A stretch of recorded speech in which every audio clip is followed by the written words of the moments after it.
Kepercayaan publik terhadap kinerja lembaga penegak hukum semakin rendah.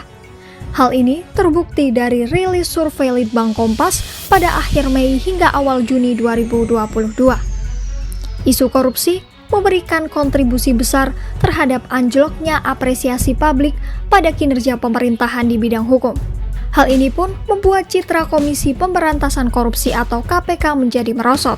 Pada survei Juni ini, citra KPK hanya berada di angka 57%. Hal tersebut adalah apresiasi paling rendah dari publik kepada Komisi Anti Rasuah sepanjang survei Kompas yang telah dilakukan sejak Januari 2015. Sama dengan yang terjadi pada KPK, meningkatnya kekecewaan dalam penuntasan kasus hukum juga berimbas pada apresiasi publik pada citra Polri. Dibandingkan dengan masa survei Januari lalu, citra polisi pada survei Juni ini hanya berada di angka 65,7% atau menurun 9,1%. Angka ini tercatat juga paling rendah bagi Korps Bayangkara selama lebih dari 5 tahun terakhir.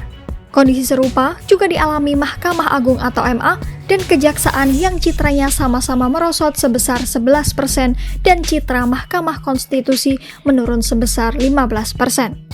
Proses hukum yang melibatkan hampir semua lembaga sesuai tingkatannya sedikit banyak memberi insentif pada persepsi publik untuk memukul rata penilaian mereka terhadap lembaga hukum. Hal tersebut menjadi sinyal bahwa kepercayaan publik pada penegak hukum di negeri ini sedang menurun. Tingginya kekecewaan publik pada penuntasan kasus korupsi memberikan alarm bagi aparat untuk tidak bermain-main dengan proses penegak hukum.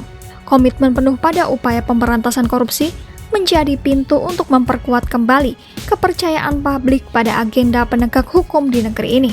Survei ini digelar pada 26 Mei hingga 4 Juni 2022 dengan mengambil 1.200 responden